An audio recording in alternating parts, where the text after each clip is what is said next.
Bore da, a chroeso i wasanaeth o'r Boreol Weddi Eglwys Dewi Sant ar y Trydydd Sul ar 10 wedi'r Trindod.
Ysbryd yw Duw, a rhaid i'w addolwyr ef addoli mewn ysbryd a gwirionedd.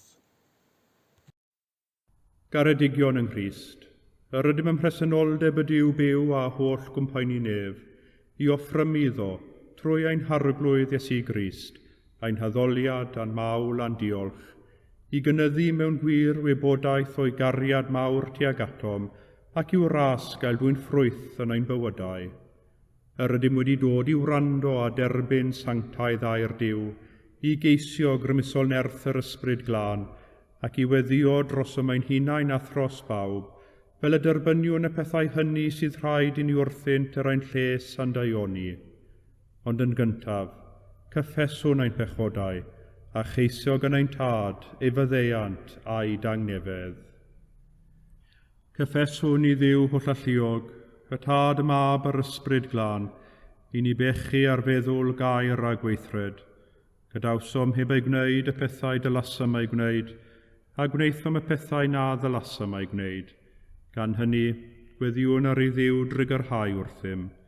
Trigyrhaed yr holl alluog Dduw wrthym, a maddau ni ein holl bechodau. Gwaredid ni oddi wrth bob drwg, pan cadarnhau a nerthu ym mhob daioni, a'n dwy'n i fywyd tragwyddol. Amen. Yr holl alluog Dduw sy'n maddau i bawb sydd yn wir ydi feiriol, a drigyrhaw wrthych, maddau i chwi a'ch gwared oddi wrth eich holl bechodau, eich cadarnhau a'ch cryfhau ym mhob daioni, a'ch cadw yn y bywyd tragwyddol, trwy Iesu Grist ein harglwydd. Amen.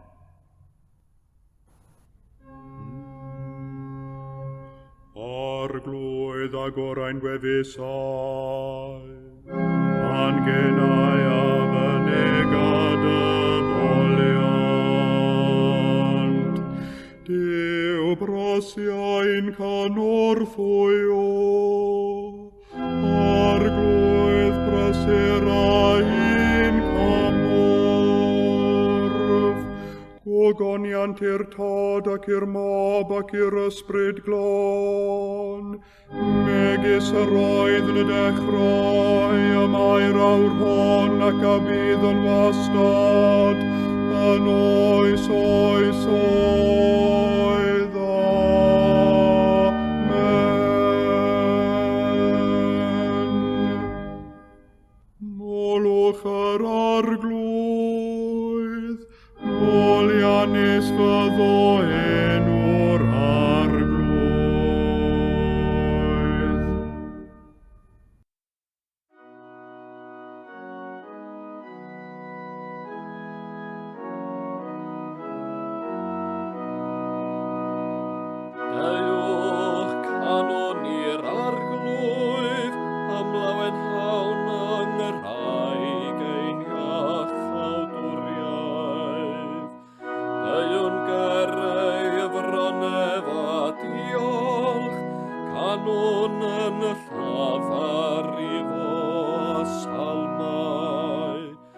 Canis yr arglwydd sydd yw mawr, a brenin y mawr ar yr holl ddiwiau.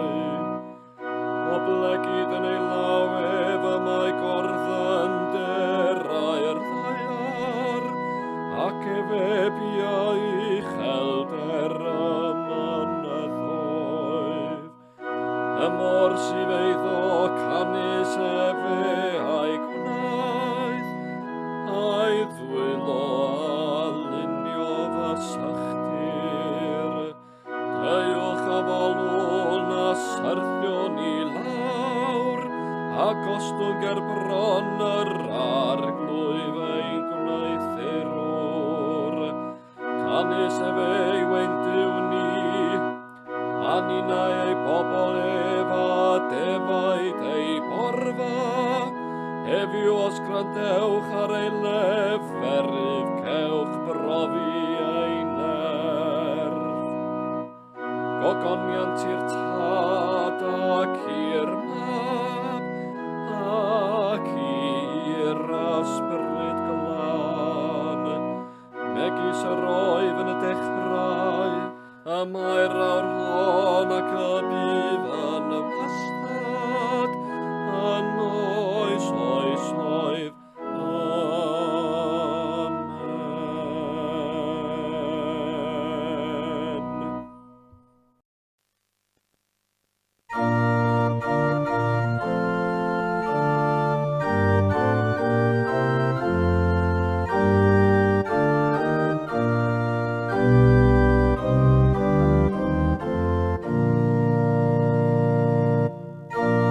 Wyn fydd yr rhai perffaith ei ffordd, yr rhai arodiant yng nghyfraith yr arglwydd. Wyn fydd yr rhai a gadwant ei dystiolaethau ef, ac ei ceisiant ef ei holl galon. Yr rhai hefyd niwnant anwiref, hwy arodiant yn ei ffurfef. Tia orchmynais, gadw dy orchmynion yn ddyfal. O am gyfeirio fy ffurf, i gadw dy ddeddfau. Ananim gwaradwyd, pan edrychwn ar dy holl orchmynion. Clod foraf di ag uniondeb calon, pan ddysgwyf arnedigeuthau dy gyfiawnder. Cadwaf dy ddeddfau, o na ad fi yn hollol. O goniant i'r tad ac i'r mab, ac i'r ysbryd glan. Megis roedd yn y dechrau, a mae'r awr hon ac y bydd yn y wastad, yn oes oes oedd. Amen.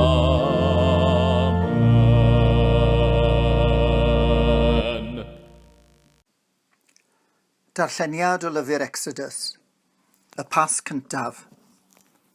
Yna galwodd Moses ynghyd holl henediriaid Israel, a dweud wrthynt, dewiswch yr ŵyn ar gyfer eich teuluoedd, a lladdwch oen y pasg. Yna cymerwch disw o aesop a'i drochi yn y gwaed fydd yn y cawg, a theinwch y gwaed ar gapan a 2 bost y drws. Nid oes neb ohonoch i fynd allan trwy ddrws ei di hyd y bore. Bydd yr arglwydd yn tramwyo drwy'r aifft ac yn taro'r wlad, ond pan wel y gwaed ar gapan a 2 bost y drws, bydd yn mynd heibio iddo, ac ni fydd yn gadael i'r dinistrydd ddod i mewn i'ch tai i'ch difa. Cadwch y ddefod hon yn ddeddf i chi a'ch meibion am byth. Yr ydych chi gadw'r ddefod hon pan ddewch i'r wlad bydd yr arglwydd yn ei roi i chi, yn ôl ei addewid. Pan fydd eich plant yn gofyn i chi, Beth yw'r ddefod hon sydd gennych? Yr ydych chi ateb, aberth pasg yr arglwydd ydyw, oherwydd pan drawodd ef yr Eifftiaid, aeth heibio i dair Israeliaid oedd yn yr Aifft a'i harbed. Ymgrymodd y bobl mewn addoliad.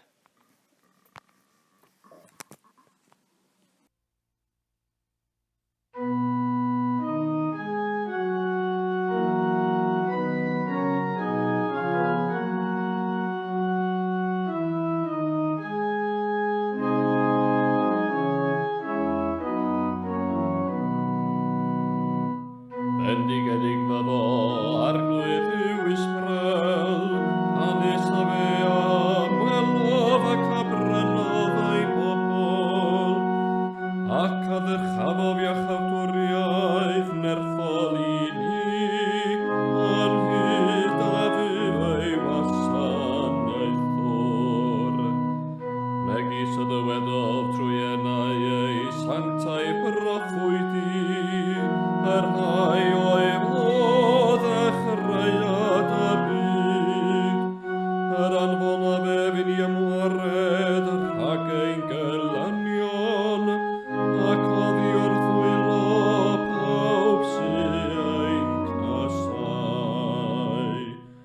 Y gwnau e fedri garef antadau, ac y cofiau ei sanctau gafamod, a rhw a dyngof fe wrth ein tad Abraham. Sef bod i fo ganiatau ni, wedi ein hymwared o fiwr fwylo ein gelynion, allu ei wasanaeth i ef yn ddion. Mewn sanctau frwyf a chyfiawnder ger ei fronef, o'r ddyddiau ein bywyd.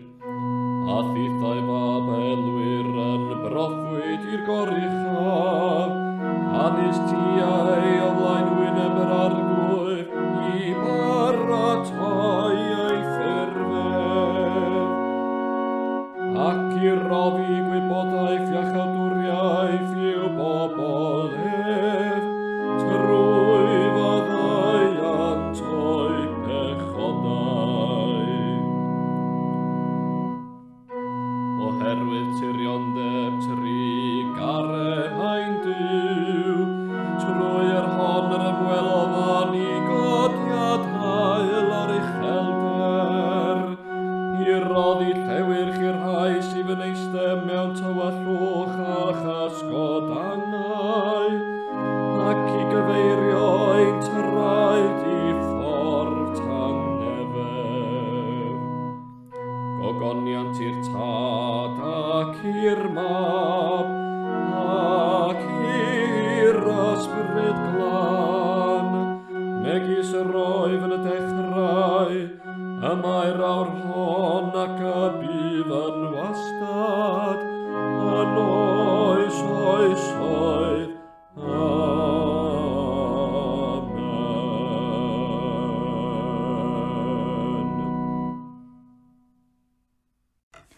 Y darlleniad o lyfr Mathew, pennod 5. Chwi yw halen y ddeiar, ac os cyll yr halen ei flas, a pha beth yr helltir ef. Nid yw'n ddau ddim bellach, ond yw luchio allan a'i sathru dan draed. Chwi yw goleini'r byd.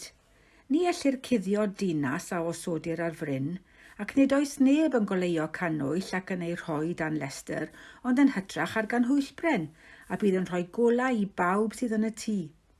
Felly boed i'ch goleini chwythau lywyrchu gerbron eraill, mwyn iddynt weld eich gweithredoedd da chi a gogoneddu eich tad, yr hwn sydd yn y nefoedd. Peidiwch a thybio i mi ddod i ddileu'r gyfraith na'r proffwydi.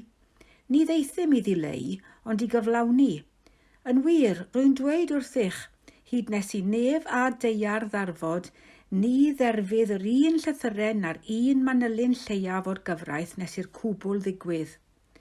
Am hynny, pwy bynnag fydd yn dirymu un o gorchmynion lleiaf hyn ac yn dysgu i eraill wneud felly, gelwir ef y lleiaf yn Nheyrnas Nefoedd, ond pwy bynnag a'i ceidw ac a'i dysgu eraill, gelwir hwnnw'n fawr yn nheyrnas nefoedd.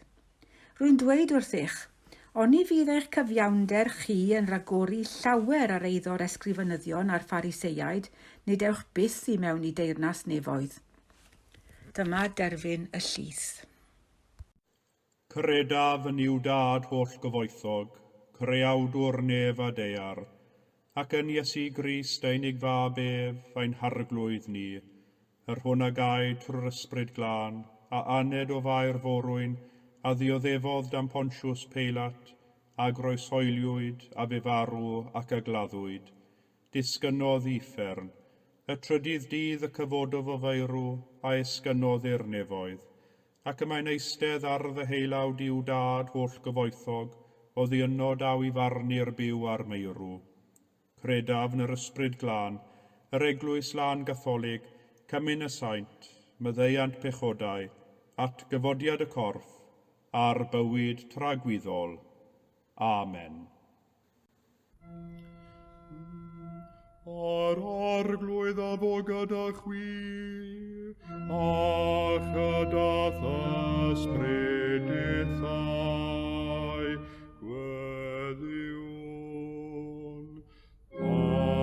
Arglwydd drigar hawr ddim, Christ drigar hawr ddim, arglwydd drigar hawr ddim. Oen tad, yr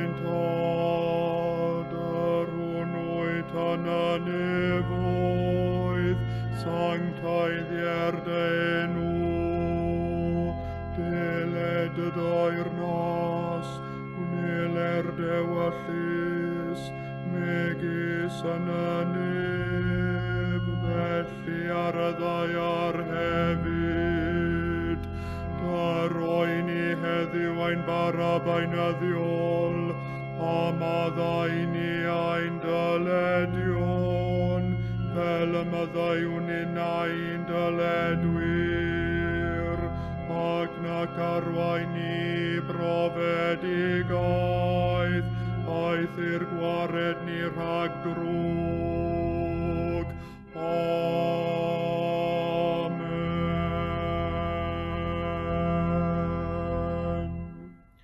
Arglwydd dangos dy drigaredd arnom, a chaniatau ni dy iachawdwriaeth, gwisg dy wain i dogion ag iawnder, a gnad y ddewis bobl yn llawen, arglwydd cadw dy bobl, o bendithiad etifeddiaeth, arglwydd cadw'r frenhines, ar oiwch anghorwyr ddoethinem,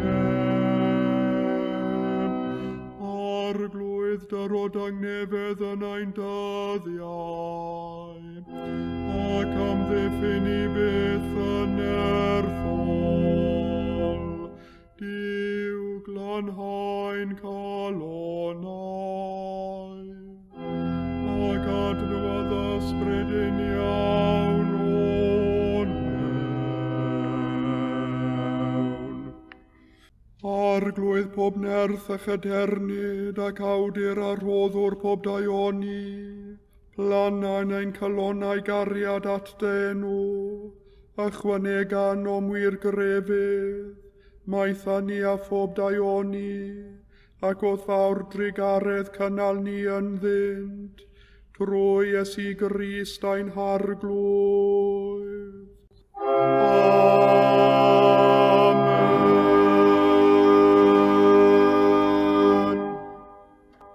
O llalluog Dduw, awdur tangnefedd a charwr cytundeb, dydnabod sydd yn fywyd rhagwyddol a Gwasanaeth yn wir fraint, Amddiffyn i dyweision ym mhob ryw berygl ac adfyd, fel y gallwn gan ymddiried yn llwyr yn dynodded di, dy wasanaeth i'n ddiofn, trwy Iesu Grist a'n harglwydd. Amen.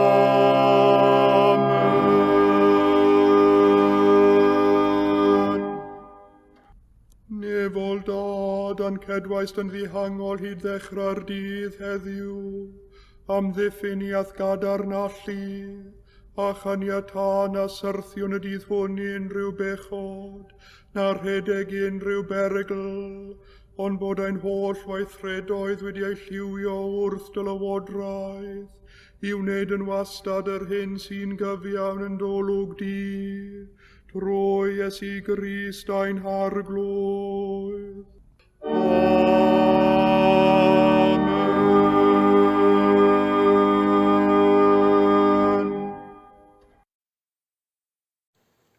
Parhawn yn ein gweddiau y bore yma, gan offrymu'n tad nefol yr hyn oll sy'n pwyso ar ein meddyliau a'n calonnau.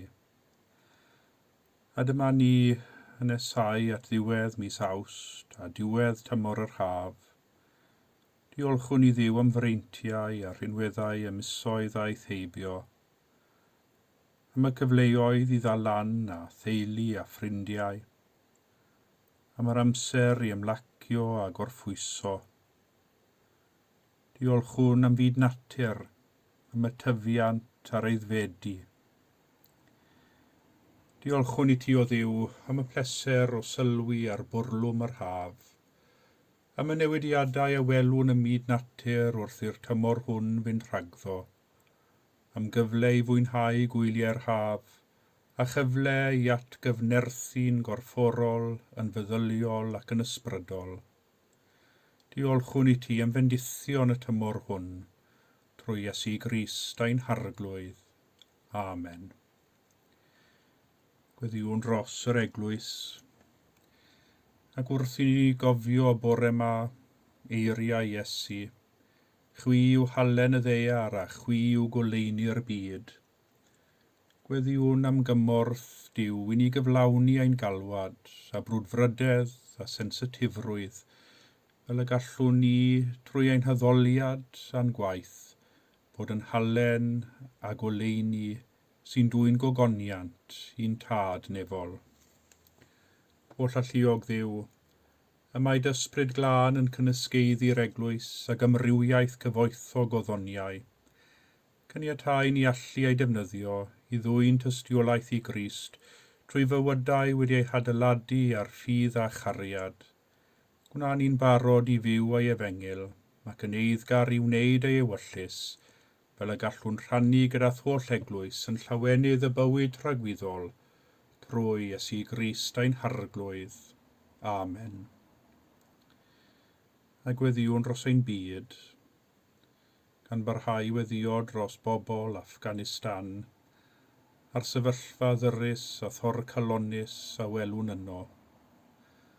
Am y gobeithion sydd wedi chwalu, am y braw, y trais a'r ofn sy'n geithiwo, am heddwch bregus nifer sydd wedi ddymchwel gan ddigwyddiadau y tu hwnt i'w rheolaeth. Gweddiwn hefyd dros yr rhai sydd wedi gorfod ffoi o'i mamwlad ac adeiladu bywydau newydd yn y wlad hon, a hynny nid o ddewis, ond o rheidrwydd. Dduw yn y nefoedd, gweddiodd dy fab dros i'r deyrnas gael ei sefydlu ar y ddaear. Felly gweddiwn am heddwch a diogelwch i bawb yn Affganistan, gan ofyn am ei gyfiawnder a threigaredd bod yn nodweddion bywyd yn y wlad honno. Cofiwn hefyd bawb a ddioddefodd yn y gwrthdaro a barodd dros 20 mlynedd, a nifer o fywydau a gollwyd. Dwi dy lan ysbryd cynorthwy a bawb i fyw yn gytun, fel y gall drigolion Affganistan unwaith eto brofi heddwch a diogelwch yn eu bywydau, trwy Iesu Grist a'n harglwydd. Amen. gyda chymaint o heriau yn wynebu ein byd, canlyniadau Covid a'r pandemig, yr argyfwng amgylcheddol a chynlyniadau newid hinsawdd, rhyfel a gwrthdaro a thensiynau rhwng gwledydd, gweddiwn dros arweinwyr y cenhedloedd, o llalluog ddiw, erbyniwn arnat gyniatau holl lywodraethwyr y byd ddaioni iechyd, tangnefedd cytgord a sefydlogrwydd, iddynt iawn ddefnyddio'r awdurdod ymddiriedais iddynt, ac o wneud dewyllus di, a'i cael yn gymeradwy ger dyfron, trwy Iesu Grist ein harglwydd. Amen. Ac yn olaf, gweddiwn dros bawb sy'n dioddef, mewn corff, meddwl neu ysbryd. Yn enwedig yr rhai sydd wedi gofyn am ein gweddiau. O llalluog a thragwyddol ddiw, cysur y rhai sy'n drist a nerth y sawl sy'n dioddef.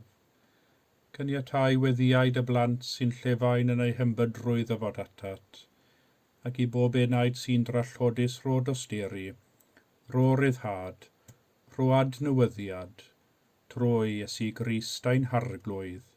Amen.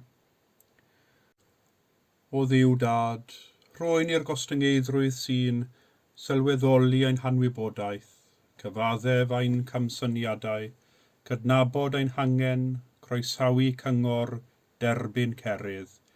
Helpa ni bob amser i ganmol yn hytrach na berniadu, i gydymdeimlo'n hytrach na chondemnio, i gefnogi yn hytrach na pheidio a chefnogi, i adeiladu yn hytrach na dinistrio, ac i feddwl am bobl ar ei gorau yn hytrach nag ar ei gweithaf. Gofynnwn hyn yn enw Iesu Grist ein harglwydd. Amen.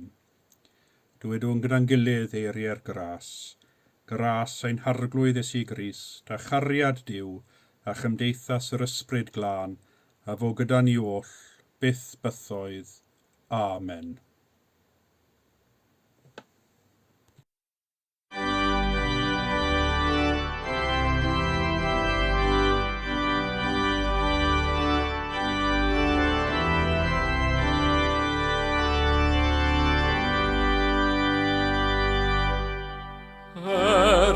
Brofi'r hen bwerau angorfol emefol ras, dal fy nghydyn mae'n elynion, cryf yw nerf amau a'i glas. O na welwn, o na welwn, o na welwn, fore'r goncwes cyn bwyr. Mi gyffesais am gwefusau, fod dim hyderan mynyw, ond mi gefais fod fy nghalon, draw ymhell oddi wrth o'n byw. O am ymneithir, o am ymneithir, o am ymneithir dy ewyllus Iesu mawr.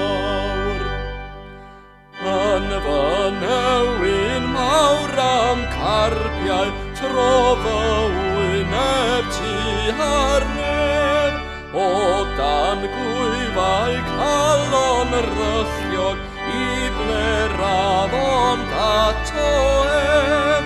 Golid Iesu, golid Iesu, golid Iesu, dyma nefo'i benaid tawd.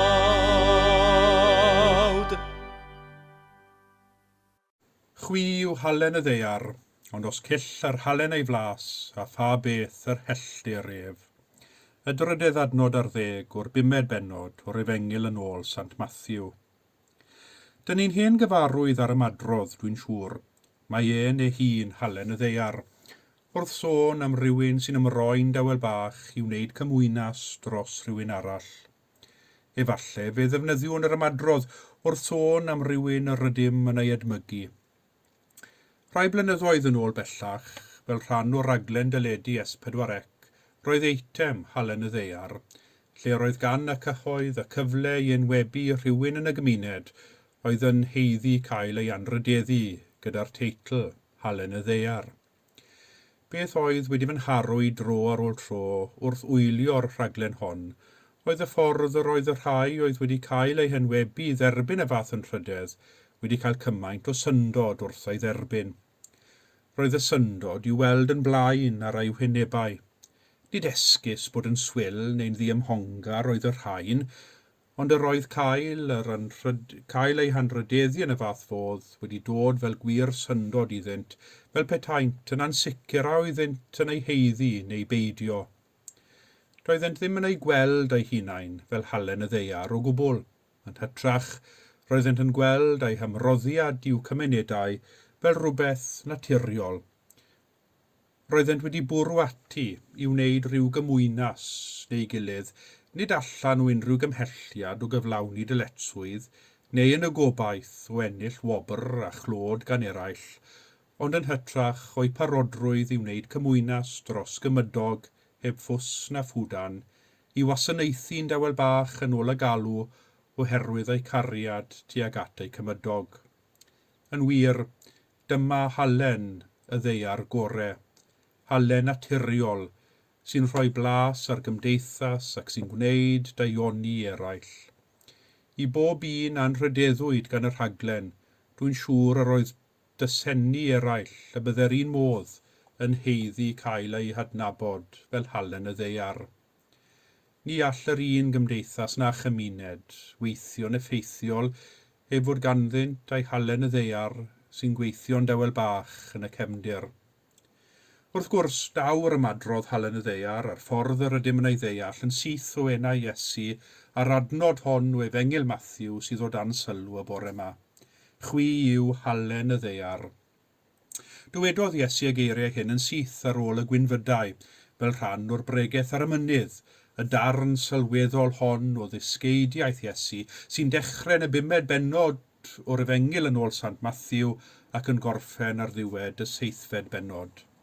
Mae'n ddarn sylweddol o ddysgeidiaeth sy'n cyffwrdd â nifer o bynciau sy'n ymwneud â byw bywyd pob dydd fel dilynwyr Iesu. Nid yw'n ddysgeidiaeth hawdd iawn oherwydd mae Iesu yn gofyn y gorau gennym ym mhob sefyllfa. Mae'n ddysgeidiaeth sy'n herio ac yn ein hymestyn a'n gallu wneud daioni, i fyw'n ffyddlon a throi maddeiant yn ganolog yn ein hymwneud a'n gilydd. Mae hyn oll yn bwysig i ni gofio wrth i ni feddwl am halen y ddeiar, a hefyd yr ail elfen a glywsom yn yr darlleniad hwn, sef bod yn oleuni yn y byd. Ond aroswn y bore yma gyda'r halen. Chwi yw halen y ddeiar. Mae halen yn un o'r mwynau hynny sy'n angenrheidiol ar gyfer y corff, ac mae'r ddynoliaeth wedi bod yn ei ddefnyddio ers cyn cof. Mae halen yn fwy'n rhyfeddol, gyda nifer o rhinweddau da at ddefnydd dyn. Dyn ni'n ei defnyddio pob dydd mewn un ffordd neu gilydd. Fe wyddom ni mor bwysig yw ychydig bach o halen i ychwanegu at flas ein bwyd, yr ydym hefyd yn ymwybodol erbyn hyn nad yw gormod o halen yn dda i ni. Bod angen ychydig wedi dweud hynny. Sa'n credu allwn ni fyw heb halen yn gyfan gwbl. Hefyd, un cyndeidiau, cyn i ni gael oergell yn y tŷ, yr oedd halen yn angenrheidiol i gadw bwyd, enwedig cig a physgod rhag llygru. Halltu cig oedd yr unig ffordd o'i gadw am gyfnod weddol hir. Meddyliwn ni am gig moch, cig eidon neu pysgod wedi ei halltu. Erbyn heddiw wrth gwrs, mae'r cigoedd hallt yn cael ei ystyried yn dipyn o ddanteithfwyd ymhlith rhai, ond nid felly y bu. Cig hallt oedd yn gyffredin yn mwyafrif am rhanhelaeth o'r flwyddyn, a hynny am ganrifoedd lawer. Yng nghyfnod Iesu, prif ddefnydd halen oedd i gadw bwyd, mwy na thebyg pysgod, rhag llygru. Felly yr oedd halen a halen o ansawdd dda yn angenrheidiol at fywyd pob dydd, ac felly yn rhywbeth gwerthfawr. Mor werthfawr oedd halen yn yr hen fyd, yr oedd hyd yn oed milwyr byddin ymerodraeth Rhufain yn derbyn rhan o'i cyflog mewn halen. Ystyriwch yr ymadrodd, werth ei halen, wrth sôn am rywun sy'n cyflawni ei swydd yn dda a chydag gran. Wedi ystyried pwysigrwydd halen, nid yn unig yng nghyfnod Iesu ond hefyd yn ein dydd ninnau, a rydym nawr mewn sefyllfa well i feddwl o ddifri beth yn union yr oedd Iesu'n olygu wrth ddweud, chwi yw halen y ddeiar. Galwad yw hon mewn gwirionedd i fod yn amlwg ac yn weithgar yn ein ffydd, oherwydd mae ffydd yn bwysig. Mae gan ein ffydd rhywbeth i gyfrannu gymdeithas ehangach, ac mae angen pobl a ffydd ar gymdeithas. Ni ddylwn ni fod yn swyl o'n ffydd, na chwaith y lle canolog y mae gan ffydd yn ein bywydau. Nid yw halen mewn llester yn ddoi hun yn werth dim i neb, dim ond wrth ei wasgaru ar y bwyd y mae'n gwneud ei waith ac yn ychwanegu at y blas. Nid yw halen mewn llester yn mynd i atal dim rhag llygru, dim ond trwy ei ddefnyddio am ei modd iddo wneud ei waith. Ac mae'r elfen hon yn wir amdano ni fel Cristionogion hefyd. Cawn ein galw i fod yn halen y ddeiar, i ychwanegu at flas ein cymdeithas trwy ein deioni, trwy ein caredigrwydd, trwy fyw bywydau llawen yn ein ffydd. A mae ychydig o halen yn gallu gwneud byd o wahaniaeth. A dyna'r peth arall am halen. Cyn gynted a bod chi'n taflu ychydig o halen dros eich bwyd, mae'r halen yn diflannu. Ond wrth ei flas fe wyddoch ei fod yno. Dyna'n gwaith fel Cristionogion, yn gweithio'n dawel bach, caru cydddyn a charu Duw, yn gwneud yr hyn a gallwn i rhoi blas ychwanegol i gymdeithas, fel y gall eraill gweld ein bod yn byw ein bywydau gan ddilyn Iesu Grist. Nawr dwi'n cofio rhyw bregethwr yn dweud unwaith, ond cofiwch chi hyn, y mae gormod o halen yn lle rhoi rhagor o flas yn gallu troi y pryd o fwyd blasusaf yn rhy hallt i ddyn ac yn ifael. Fel y mae bwyd heb halen yn gallu bod yn ddiflas o rhan ei flas, y mae bwyd gyda gormod o halen yn gallu bod yn anfwytadwy. Ac mae hyn yn bwysig i ni gofio pan feddyliwn ni am yr ail elfen sy'n perthyn i halen, sef cadw rhag llygru. Mae llawer wedi cael ei ddweud ar yr adnod hon ynglyn â gwaith Cristionogion yw cadw cymdeithas rhag llygru, ac ar hyd y canrifoedd ar wahanol adegau mae Cristionogion wedi cymryd y cyfrifoldeb hwn o ddifrif. Ond yn anffodus, yn lle cadw cymdeithas rhag llygru, a mae beirniadaeth Cristionogion wedi bod efallai yn rhy hallt ar adegau. Mor hallt yn wir yn lle gwneud i bobl ystyried a mae wedi gwneud i'r mwyafrif gwyngan a chamu yn ôl o Gristionogaeth. Nid oedd Iesu yn rhy hallt ei beirniadaeth, nid trwy bwyntio bys a chondemnio y mae cadw cymdeithas rhag llygru. Roedd y Phariseiaid yn dda iawn o wneud hynny, ac fe wyddom ni beth yr oedd Iesu yn meddwl amdanyn nhw. Roeddent yn glynu'n haearnau wrth y gyfraith, ac yn hallt iawn tuag at bawb oedd yn byw'n llac i gyfraith Duw, a welwyd yn yr Hen Testament. Ond dywedodd Iesu, ond i fydd eich cyfiawnder chwi yn rhagori llawer ar eiddo'r ysgrifenyddion a'r Phariseiaid, nid ewch i mewn i deyrnas nefoedd. Nid trwy fod yn hallt ac yn haearnaf y mae bod yn gyfiawn, ond trwy ddangos gofal a gwneud daioni, a byw ein bywydau'n llawen gan ddilyn ffordd Iesu Grist. Bob tro y ceisiwn ni fod yn Grist i eraill, bob tro y gwnawn ni ddaioni a dangos caredigrwydd i rywun arall, bob tro yr awn y filltir ychwanegol neu wnawn gymwynas heb ddisgwyl unrhyw wobr, dyna pryd y rydym yn halen y ddeiar, a thra bo cariad ar waith yn ein cymdeithas, a phan y rydym yn mentro a bod yn hyderus yn ein ffydd, yna rydym yn rhoi ychwaneg o flas i'n cymdeithas ac yn ei chadw rhag llygru. Chwi yw halen y ddeiar, ac felly boed I ni trwy ein gweithredoedd da o goneddu ein tad, yr hwn sydd yn y nefoedd. Amen.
Gweddiwn am fendith Duw.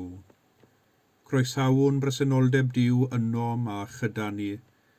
Gadewch I Dduw eich arwain, eich tywys, eich adferchwi ac iachau eich cenedl. Gwneler ewyllus Duw yn eich tŷ, megis yn y nefoedd. A bendith Duw holl alluog, y tad y mab a'r ysbryd glân, a fo'n eich plith ac adrigo gyda chwi yn wastad. Amen.